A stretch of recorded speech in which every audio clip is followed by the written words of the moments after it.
나는 왜 이정우 선수처럼 살지 못하는가? 나는 왜 이정우 선수처럼 살지 못하는가? 목사님 이거 이정우 선수 팬인가? 아닙니다. 그 제목으로 전하도록 하겠습니다. 여러분들, 기독교 신앙은요, 창세기 1장 1절에서 나오는 태초에 하나님께서 천지 만물을 창조하셨느니라, 이 말씀으로부터 시작이 되어야 돼요. 창조론이요. 이 창조론도 너무나 중요합니다. 왜냐하면 창조론은요, 이 창세기 1장 1절 말씀을 통해서 필연을 강조하기 때문에 그렇습니다. 그러나 우리 아이들이 학교에서 배우는 그 창조론이 아닌 이 진화론은요, 너는 우연히 태어난 존재야 라고 학교는 그렇게 가르치고 있습니다. 다시 말해서 창조론은요, 하나님께서 너를 만드시고 하나님께서 그냥 우연히 너를 만드신 게 아니라 의도적으로, 왜냐? 목적이 있기 때문에, 의미가 있기 때문에 창조하셨다라는 그 믿음을 출발하는 반면, 진화론은요, 너는 그냥 우연히 태어난 존재야. 의미 없어. 목적 없어. 그냥 우연의 영소적인 결과로 인류가 존재했기 때문이야 라고 가르치고 있다는 겁니다. 하버드 대학교에서요, 박사 학위를 받으신 이 훌륭한 교수님이 계시더라고요. 정말 엘리트 교수님, 최재천 교수님이 계십니다.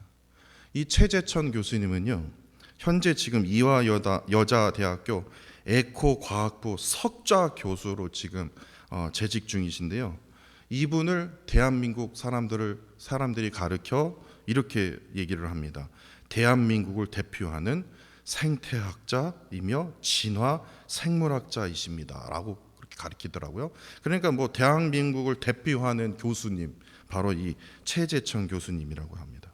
근데 이분이요, 2년 전에요, 다윈의 사도들이라는 책을 출간하셨는데, 이 책에서 이 진화론은요, 과거의 이론에 그치지 않고 현재의 사회에도 깊이 연결이 되어 있으며 여전히 이 진화론은 발전하고 있음을 주장하는 그 책을 출간하게 되었습니다. 그래서 이 책 출간 기념으로 이 교수님은요, 여러분들 궤도라는 사람 아십니까? 이 젊은 친구라는데 이분도 되게 엘리트이신데 과학자예요. 궤도라는 사람이 이제 MC로, 사회자로 이 책 출간 기념하면서 이 뭐라고 해요? 북토크? 뭐 그런 시간이요. 왜 이 책을 출간하게 되었는지, 이 책에 대한 어떤 엑기스에 대해서 이렇게 질문하고 독자들이랑 이제 질문하면서 대화하는 시간이에요. 북토크. 그래서 주제가 이거예요. 인간은 지금도 진화하고 있는가라는 주제였습니다. 유튜브에 떴더라고요. 그러니까 2시간 20분짜리 그 북토크 그 영상이었습니다. 그 지금 거기 유튜브에 있습니다. 그래서 독자들로부터 이제 팬 독자들로부터 받은 질문들 중에 7번째 질문이었습니다. 질문이 이거예요. 광활한 우주에서 우리와 같은 지적 생명체가 존재할 가능성이 매우 낮을 텐데 우리는 왜 여기에 존재한다고 생각하시나요? 라는 그러한 질문이었습니다.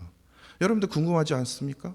그랬더니 이 최 교수님이요, 지구의 생명의 그 역사가 탄생한 그 과정을 확률적으로 계산하면 이렇게 말했어요. 우연으로 탄생한 거잖아요. 그게 그 2시간 20분짜리 영상이야 정확히 1시간 20분짜리 거서부터 시작하세요. 그러면 나와요. 제가 거짓말 아닙니다. 다 봤어요.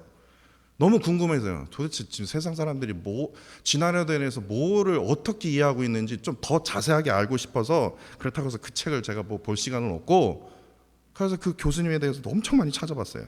근데 이렇게 얘기하더라고요. 우연으로 탄생한 거잖아요. 그러자 이 궤도라는 이 사회자가 그동안 개인적으로 궁금한 것이 터져 나온 겁니다. 그렇다면 교수님, 살아오시면서요, 교수님이 공부하시면서 정말 좋은 학교에서 정말 좋은 그런 뭡니까 뭐 논문도 쓰시고 살아오시면서 내가 왜 여기 있는지, 인류는 왜 여기 있는지에 대해서 혹시 답을 찾으셨나요? 라는 개인적인 질문을 묻는 겁니다. 와, 너무 이제 막 재미없다가요 갑자기 막 눈이 딱 떠지는 거예요. 그랬더니 교수님은요 단번에요, 그냥 생각하지도 이러고 생각도 안 했고요, 단번에요 최 교수님은 저 못 찾았습니다 이렇게 얘기를 하는 거예요. 그러면서요 갑자기요 자신이 아내와 결혼하기 전에 아내가 그랬대요. 나랑 결혼하려면 교회 다녀야 돼. 교회 다녀야 돼. 진화론을 그렇게 열심히 공부하신 분 앞에 교회 다녀야 된대요. 그래서 그래 교회 다닐게.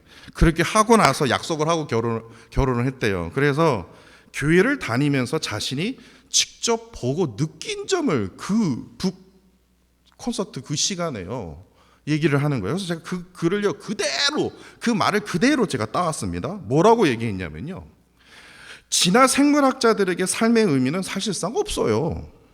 삶의 의미가 없다라는 거예요. 유전자의 활동으로 벌어지는 일이지 그게 무슨 의미가 있겠어요. 그런데 몇십 년 동안 교회를 다니면서 느낀 것은 이분들은 너무나 힘든 상황임에도 불구하고도 그 전능자, 그 신 하나님을 붙들고 있다라는 거예요. 때로는 너무나 행복해 보이는 그 모습을 보면서 참으로 놀랄 때가 많았습니다. 특히 기도하면요, 기도하고 나면 환한 얼굴이 되는 것을 보면서 저게 뭐지? 이게 제정신인가? 물을 때가 참으로 많았습니다. 그러나 이제는 그분들을 보면 종종 감동을 받습니다. 나라면 저럴까? 나는 이분들보다 비교적 좋은 삶을 살고 있는데 만약 나에게 엄청난 시련이 닥친다면 그럴 때 내가 저분들처럼 편안한 마음을 가질 수 있을까? 그러면서 마지막에 이런 말을 합니다. 저는 삶의 목적이 없습니다. 그러나 삶의 목적을 또렷하게 갖고 계시는 분들을 날마다 보고 삽니다. 와, 막 그랬더니 궤도가요, 이거 지금 무슨 신앙 간증 시간인가요? 라고 농담을 때리더라고요. 우아하지 않습니까? 진짜 그 교회 참 좋은 교회네. 저는 그렇게 생각했어요. 이처럼 진화론을 믿는 사람에게는요 삶이 오직 그냥 우연이에요. 우연이에요. 의미 없어요. 그러니까 돈 명예 그렇게 따라가는 거예요. 그러나 창조론을 믿는 사람에게는요 삶의 목적이요 나만 느껴지는 게 아니라 다른 사람들로부터 분명하게 또렷하게요, 최 교수님이 얘기했던 또렷하게 갖고 계시는 분들을 날마다 봅니다. 분명하게 보여진다라는 거예요. 왜냐? 하나님의 뜻과 계획 안에서 창조된 필연적인 우연의 존재가 아니라 필연적인 존재이기 때문에 그래요. 그런데 여기서 한 걸음 더 나아가서요 참으로 중요한 사실을 우리가 깨닫게 된다라는 거예요. 우리가 인생을 살면서 겪게 되는 그 고통이요 결코 우연이나 무의미한 일이 아니다라는 겁니다. 하나님께서는요 우리 각자를요 고난 속에서도요 그분의 목적을 이루시기 위한 도구로 사용하고 계신다는 사실입니다. 그 고통의 순간에도 우리는 하나님을 더욱더 의지하게 되고요 그분의 그 뜻, 하나님의 그 뜻을 찾고 또한 그것을 구하기 위해서 깊은 내적인 그 성찰을 하게 되기 때문에 그렇습니다. 로마서 5장 3절과 4절 말씀입니다. 우리가 환난 중에도 좌절하리니라고 되어 있습니까? 환난 중에도 즐거워하니니 왜냐? 이는 환난은 뭐를 낳습니까? 인내를, 인내는 연단을, 연단은 하나님을 향한 소망을 이루는 줄 알미로다. 그렇기 때문에 우리가 인생을 살면서 찾아오는 그 고난과 어려움은요 단순히 그냥 고통을 주는 것으로 끝나는 것이 아니라 하나님과의 깊은 그 관계가 더 깊어짐으로써 하나님의 그 새로운 그 은혜를 통해서 그 뜻과 계획을 더 잘 이해하게 되는 과정이라는 겁니다. 따라서 우리는요, 결국에 하나님께서 우리에게 주신 그 삶의 의미와 그 목적을요, 발견할 수 있다는 사실입니다. 정확한 그 고통의 이유는 내가 알지 못해요. 왜 나에게 이 고통이 찾아왔는지 그 이유에 대해서는 잘 알지 못해도 그 고통 속에서 하나님의 그 계획과 목적을 발견하는 순간 우리는요, 그분의 그 사랑과 그 은혜를 더 깊이 체험할 수 있다는 거예요.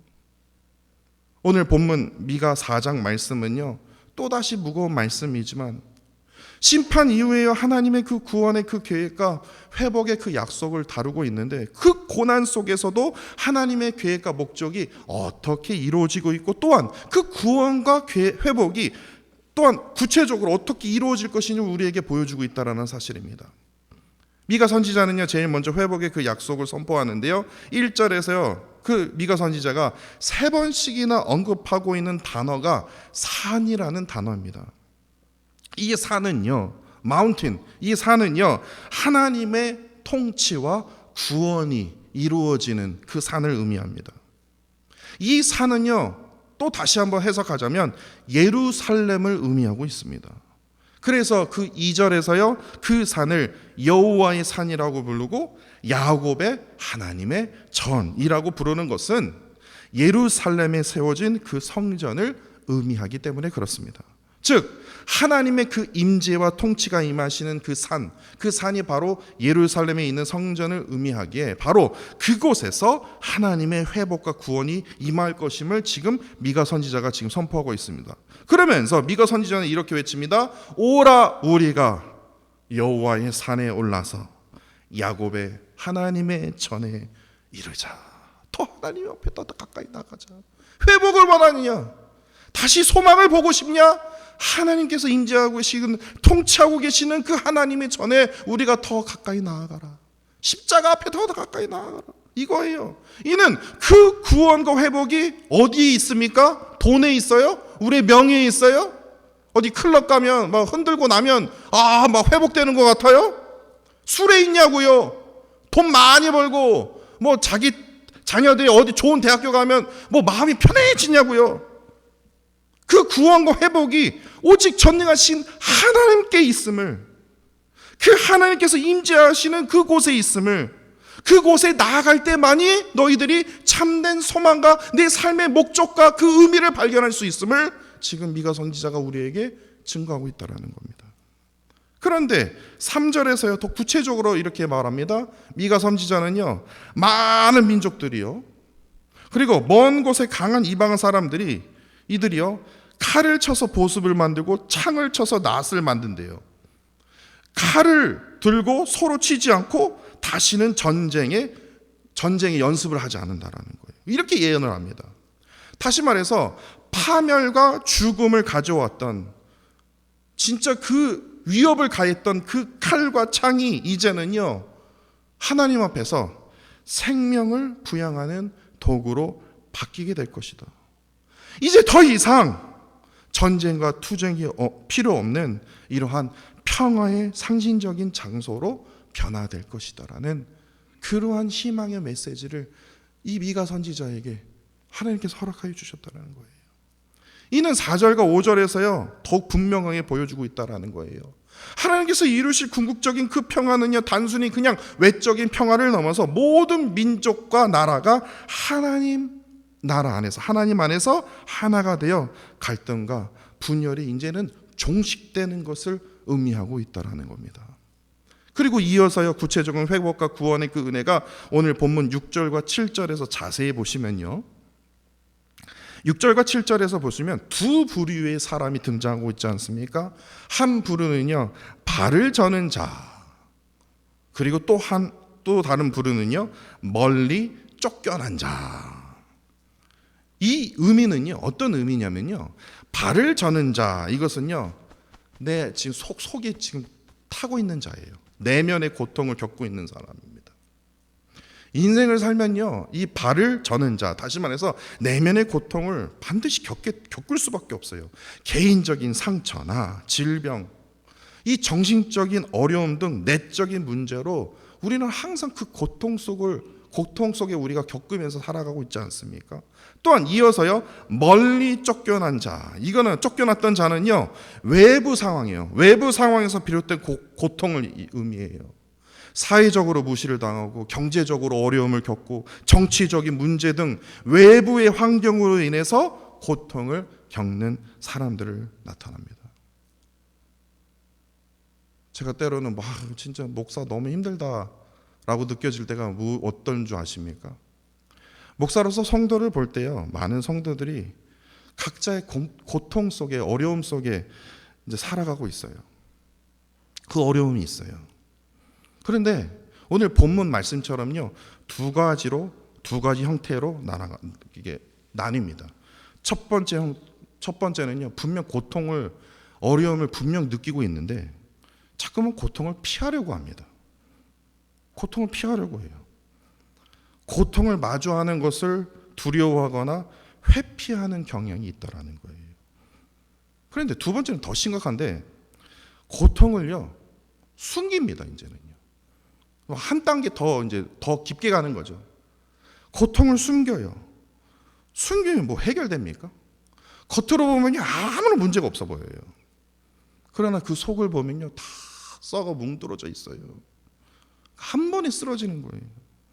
어저께만 해도 분명히 괜찮았는데 하루 만에 그냥 세상 떠나고. 그러한 사람들이 지금 한국에 많다니까요. 내면의 상처와 불안, 스트레스 등의 그 고통을 숨기고 살아가는 자들이 얼마나 많은 줄 아십니까? 그 특징이 우울증이에요. 우울증이요. 저 우울증 걸린 것 같아. 그거 아는 사람 있는 줄 아십니까? 숨기고 살아요. 그런데 목사라서 정말 그냥 제가 아픈 것 같아요. 그냥 제가 아파요. 그냥 그 고통이 분명 내 눈에 보여지는데도 기도 안 해요. 말씀 안 읽어요. 그리고 오히려 하나님의 그 믿음을 붙드는 사람들을 조롱합니다. 조롱해요. 그런 거 볼 때는요, 마음이 미어 터져요. 고통을 피하려 하거나 숨기려 하는 그 성도들을 느껴질 때요, 하나님께서 주시는 그 진정한 회복과 그 구원의 그 은혜를 받아들이기 어려워하는 그 성도들을 볼 때 그냥 제가 아파온다라는 거예요. 그런데요, 하나님은요, 그래 너 나 필요 없어? 그래 저리 가라. 그게 아니라, 그럼에도 불구하고도 하나님께서는요, 지금 이 순간에도요, 6절 말씀처럼 발을 저는 자, 멀리서 쫓겨난 자를 지금 찾고 계신다라는 거예요. 모으고 계신다라는 거예요. 하나님께서는 그 모든 고통을 완전히 회복시켜 주시겠다고 지금 우리에게 약속하고 계신다라는 거예요. 그렇기 때문에 우리는 어떻게 해야 됩니까? 어떠한 상황에도 여러분들 보시는 이 십자가 앞에 나가야 된다라는 거예요. 여러분들이 손에 들고 있는 이 말씀 앞에 더 가까이 나가야 된다라는 거예요. 다시 말해서 하나님이 거하시는 그 곳이요, 하나님이 지금 임재하고 계시는 그 곳이요, 그 곳으로 더 가까이 나아가야 된다라는 겁니다. 그리고 이어서요, 그 고통에 대한 축복을 약속하는데요, 미가 선지자는요, 본문 10절에서요, 딸 시온이여 해산하는 여인처럼 힘들어 나을지어다 라는 거예요. 이 말씀은요, 고통을 겪는 이들에게 하나님의 그 구원과 회복의 그 약속을 주기 위한 그 말씀인데요, 사실 여러분들 뭐 다 경험해 보신 줄 압니다. 해산의 그 과정은요, 정말 매우 고통스러운 시간입니다. 그 출산을 지켜보았던 아버지든 더욱이 직접 경험해 보았던 어머니든 그 고통이요, 뭐 그거 아무것도 아니에요 라고 얘기하는 사람 없을 거예요. 아마 아무것도 아니에요 라고 뺨 맞을 거예요. 그게 아무것도 아닙니까? 저는 너무 쉬웠어요. 난 그런 사람 아직까지도 못 들어봤거든요. 저는 이것을 3번이나 겪으면서 맨 마지막에는 차 안에서 겪었거든요. 막내가 차 안에서 나왔거든요. 근데 그 3번을 겪으면서 그 고통이 얼마나 큰지, 와 진짜. 그런데요, 웃긴 것은 그 해산의 고통이 결국에 뭐합니까? 생명이 탄생하는 과정이라는 겁니다. 다시 말해서 해상의 고통은요, 그 고통으로 끝나지 않는다라는 거예요. 저 막내 때문에 정말 행복하거든요. 막내가 비록 F를 받아올지언정 구몬 안 한다고 저한테 그렇게 막 그냥 하여튼 구몬 안 한다고, 학습지 있거든요. 그거 안 한다고 그냥. 첫째, 둘째는 그런 적이 한 번도 없었는데 막내는 그렇게 그냥 안 한다고. 그 저희 집에서 롤러 스케이트를 타는 거예요. 제발 좀 타지 마라. 정신없다. 근데 롤러 스케이트를 탔어요. 그러다 꽈당 넘어졌어요. 근데 그 우는 모습도 아유 고소하다 이래야 되잖아요. 제가 경고했는데 다쳤으니까요. 그런데 그 우는 모습도 얼마나 귀엽던지. 그 해산의 고통은요, 고통의 끝으로 되는 것이 아니라, 저는 차 안에서 그 예은이가 딱 나왔을 때 저 기절하는 줄 알았거든요. 근데 그 고통이, 그 트라우마로 끝나는 것이 아니라 뭐예요? 기쁨의 시작을 위한 과정이었다라는 거 여러분도 다 경험해 보시지 않았습니까? 미가 선지자는 이와 같은 비유를 통해서 고통은 단지 그냥 끝이 보이지 않는 그 고통으로 끝나는 것이 아니라, 하나님께서는 반드시 그분이 계신 그 계획과 목적 안에서 그냥 우연히 너희들이 힘이 없어서 그냥 바벨론에게, 아수르에게 그냥 너희가 그냥 운이 좋지 않아서 그냥 그렇게 된 거야. 세상 사람들 그렇게 얘기하겠죠. 하나님의 계획과 목적 안에서 새로운 시작과 축복을 위한 이 과정이다. 이것을 지금 설명하고 있다라는 거예요. 이 고통을 통해서 하나님께서 주실 그 구원의 그 축복이 반드시 임하게 될 것이다. 고통은 저주가 아니다. 축복으로 하나님께서 변화시켜 주실 것이다 라는 거예요. 따라서 미가 선지자는요, 그 고통 속에서 희망을 잃지 않고 하나님의 그 계획과 그 목적을 신뢰하며 그 고통 속에서도 결국에 하나님의 그 큰 축복과 회복이 이루어질 것임을 지금 강조하고 있다라는 겁니다. 여러분들 한국 사람이라면요, 이종범 선수를 모르는 사람이 없습니다. 이종범 선수 모르는 사람 있습니까? 제가 인터넷에서 찾아보니까 그분의 별명이 야구 천재. 그리고 이 별명은 조금 그렇지만 교회에서 부를 그건 아니지만, 하여튼 세상 사람들이요, 이 이종범 선수를 종범신이래요. 그 별명도 있더라고요. 그리고 바람의 아들, 얼마나 야구를 잘했으면, 야구 천재뿐만 아니라 이러한 별명이 있냐고요. 참으로 대단한 선수였습니다. 그런데 여러분도 아시죠? 놀랍게도 이 이종범 선수의 아들, 이 이정우라는 사람이 있습니다. 아들이 이정우예요. 근데 이 이정우 선수가 지금 미국 메이저리그에서 3번 타자로 지금 활약하고 있는 거 아십니까? 야, 이러기도 쉽지 않은데. 이정우 선수가요, 신시내티 저기 1시간 반 가면 신시내티 있잖아요. 신시내티 레즈라는 팀이 있습니다. 메이저리그 팀인데, 거기서 우연하게요, 우리 백 지사님이 딱, 이정우 선수가 오네요. 그걸 알게 된 거예요. 그래서 그러면 한번 구입을 한번 해보고 우리 한번 가자고. 그래갖고 저번 3월 딱 29일이었습니다. 3월 29일에 이 날짜를 꼭 기억하십시오. 이게 중요한 날짜입니다. 3월 29일 토요일에 신시내티 이제 야구장에 갔습니다. 정지명 지사님이랑 백효민 지사님이랑 저랑 이제 가서 이제 딱 이거 햄버거 피자 딱 들고 이제 갔어요. 근데 거기서요, 저는 몰랐어요. 나중에 이제 찾아보고 나니까 거기서 이 이정우 선수가 뭐를 활약을 했냐면요, 안타를 쳤고요, 도루를 했고요, 타점을 했거든요. 뭐 아무것도 아닐 수 있어요. 뭐 우연히 쳤나 보다. 저 그렇게 생각했거든요. 그랬더니 그 안타와 도루와 타점이요, 첫 안타, 첫 도루, 첫 타점이었습니다. 그날이 2025년 3월 29일 토요일이었습니다. 왜 그러냐? 제가 이야기해 드릴게요.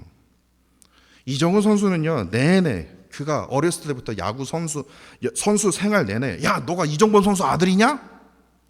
많은 관심과 기대 속에서요, 선수 생활을 할 수밖에 없었어요. 야, 아버지가 저렇게 잘했는데 아들은 얼마나 잘할까? 그렇기 때문에요, 제가 뭐 이정우 선수를 내가 만나지 않았지만요, 상식적으로 한번 생각해 보세요. 아버지의 그 그림자에서 벗어나서 자신의 길을 찾는 과정이 우연적인 요소보다는 필연적인 그 땀과 눈물과 노력과 결단이 있었을 것입니다. 왜냐? 그 증거가 이정우 선수 경기를 보면요, 아버지 스타일과 다릅니다. 달라요. 자신만의 스타일을 잡았거든요. 근데 그것도 보니까 이치로 선수를 본보기로 했다고 그러더라고요. 아버지 폼을 잡은 게 아니라 자신만의 색깔이 있다라는 거예요. 근데 자신만의 색깔을 내기 위해서 그동안 평생 아버지 경기만 봤을 텐데 자신만의 색깔을 냈다라는 거예요. 아니 뭐 너 아버지 잘 맞아서 잘 치는 거겠지. 그게 다 우연이야 너. 아니요. 자기가 필연적으로 뭐예요? 땀과 눈물과 노력과 결단이 있었다라는 거예요. 또한 아버지 그 이정우 선수는 아버지와 비교되는 그 압박을 받으면서 외적인 갈등 막 계속 기대하는 시각으로 계속 보았을 거 아닙니까? 또한 자신이 선수 생활하면서 이런 내적인 갈등도 없었을까요? 항상 잘 치는 그 안타가 공이 왜 갑자기 이제 안 보이지? 그랬을 거 아닙니까? 외적인 갈등과 내적인 갈등이 동시에 찾아왔을 거예요. 그럼에도 이 모든 갈등들을 다 이겨내고 한국에서요 으뜸이 됐습니다. 그래서 메이저리그에서 미스터 리 이제 불렀을 거 아닙니까? 엄청난 돈을 받고 이제 큰 무대에 섰어요. 그런데 2024년 5월 13일입니다. 2024년 5월 13일이요. 그것도 신시내티 레즈와의 경기입니다. 신시내티 그 레즈와 2024년 5월 13일이에요. 공이 그 신시내티 레즈에서 공을 누가 친 거예요? 이정우 선수가 이제 받으려다가 이거 보니까 이게 뭐예요? 담장 넘어갈 것 같아요. 담장 넘어가는데 그냥 냅둬야 되는데 또 점프해갖고 그걸 딱 받다가 어떻게 해요? 왼쪽 어깨랑 이 외야 담장이랑 부딪히게 됐어요. 그래서요 어깨가요 나갔어요. 부러졌어요. 엄청난 돈을 주고 한 달 만에 수술대에 오르게 된 거예요. 그의 첫 리그를 너무나도 허무하게 마감해버렸다는 거예요. 야구 선수로서 이 어깨가 얼마나 중요한지 뭐 말 안 해도 여러분도 아시죠? 어깨 수술을 들어갔고 시즌은 홀라당 날아가 버렸고 이게 두 번째였거든요. 한국에서도 한 번 또 이런 일이 있었더라고요. 두 번째라는 거예요. 이정우 선수는 1년 가까이 재활 끝에 제가 그때 봤던 2025년 3월 29일에 또다시 신시내티 레즈의 그 경기에서 저 선수 저기 탈골당했던 선수인데? 그런데 보기 좋게 뭐예요? 첫 안타를 때렸고 첫 도루를 했으며 첫 타점을 기록했다라는 거예요. 그 1년 동안 그간의 노력과 결단과 그리고 인내가 결실을 맺는 그 아주 중요한 순간에 제가 거기 있었다라는 거예요. 나중에 알았어요. 하나님께서 이 이정우 선수를 통해서 백지사님이 그러시더라고요. 야, 목사가 토요일 날 이렇게 야구장 가는 거 되게 웃기네요. 저도 그랬어요. 진짜 웃기네. 근데 이상하게도요, 저 하나님 무슨 사인이 있을 거라는 생각이 들어서 전 간 거예요. 그런데 제가 그걸 찾아보니까 너무 놀랍게도 와, 어떻게? 근데 지금 어저께 연속으로요, 지금 뭐예요, 한 일곱 연타석 지금 계속 안타. 지금 경기 때마다 안타. 지금 장난 아니에요. 불방망인 거예요. 지금 3번 타자가 불방망인 거예요. 이렇게 회복하게 된 거예요. 근데 하나님께서 왜 이정우 선수를 나를 통해서 보게 하셨을까? 아주 저는 중요한 교훈을 깨닫게 했다라는 거예요. 세상 사람들이 흔히 그냥 좋은 아버지 둔 것에 그냥 뭐 야구 선수 아니나 뭐 선수들도 얼마나 이거 메이저리그 들어가기 얼마나 힘든데 그냥 좋은 뭐 아버지 둔 것 때문에 뭐 그거 된 거지 뭐. 그리고 아버지 백 믿어 뭐 부상 후에 뭐 잘 이렇게 재활해서 뭐 그 우연찮게 그냥 된 거 아니야? 이렇게 해석할 수도 있다라는 거예요. 하지만 이정우 선수가 만약 그 소리 들었을 때 속이 뒤집어지겠죠? 이정우 선수 저는 얘기해 본 적도 없고 그분의 삶에 대해서 제가 자세히 살펴보지는 않았지만 그 선수의 그 생활을 자세히 살펴보게 된다면 그가 경험한 모든 고난과 시련은 결코 우연이 아니었음을 단번에 알 수 있다라는 거예요.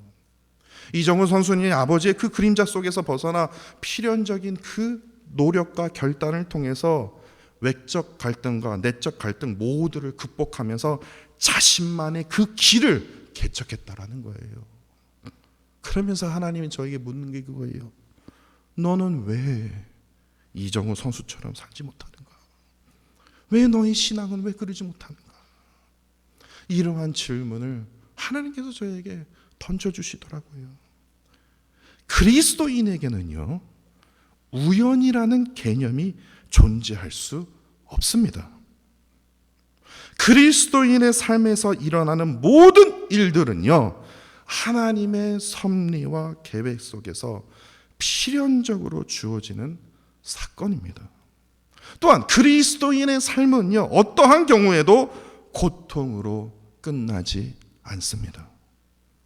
외적인 갈등과 내적인 갈등은 있을 수 있으나 그것들로 인해서 무너지는 것이 아니라 반드시 승리하도록 하나님께서 역사하여 주신다는 겁니다. 왜냐? 하나님께서는요, 분명한 목적을 가지고 우리와 항상 함께하여 주시기 때문에 우리는 그 목적을 향해서 그 의미대로 우리를 이끌어 주시기 때문에 그렇습니다. 이런 맥락에서 본다면 앞서 소개한 이 최재천 교수님의 그 고백이 또 다시 한번 의미 있게 다가오지 않습니까? 비록 그분은 진화론을 믿고 따르는 분이지만 창조론을 믿는 사람들, 즉 하나님의 그 존재와 목적을 신뢰하는 자들로부터 삶의 분명한 방향성과 의미가 있음을 그분의 입을 통해서 고백하게 되었다라는 거예요. 우리가 이 세상에서 살아가면서 경험하는 그 고통과 아픔 또한 하나님의 그 뜻 안에서 주어지는 것이며, 또한 그분의 그 인도하심과 도우심 가운데 결국 우리가 승리하는 그 길로 이어지는 여정이라는 것을 절대로 잊지 마십시오. 하나님께서는요, 우리의 삶의 궁극적인 그 목적지를 정하셨고요, 그 목적을 향한 그 여정에 우리와 늘 동행하고 계신다는 사실입니다. 그리스도인은요, 어떠한 시련 속에서도 절망하지 않고 우리는 믿음으로 또렷이 목적을 가지고 방향성을 가지고요, 또렷하게 나아갈 수 있다라는 겁니다. 그렇기 때문에 오늘 우리가 부른 이 찬양의 고백이요, 얼마나 중요한지 아십니까? 왜 이렇게 어려운 거야? 그게 아니라 내게 믿음 주소서, 내 연약한 마음 돌보소서, 한없는 주님의 사랑 알게 하소서, 영원까지 그의 백성 지키시는 우리 하나님 바라보며 살게 하소서. 이 고백이 그렇게 너무나도 중요하다라는 거예요. 우리는 이렇게 하나님을 찬양하며 믿음으로 하나님을 바라봐야 된다라는 겁니다. 소망 가운데 하나님을 끝까지 의지함으로 우리가 나아가야 된다라는 거예요. 믿음으로 나아가는 자, 그 소망을 붙드는 자는요, 하나님께서 반드시 구원과 회복을 더하여 주시기 때문에 그렇습니다. 그러한 놀라운 그 구원과 회복을 경험하는 저와 사랑하는 성도 여러분들이 되시기를 간절히 원합니다.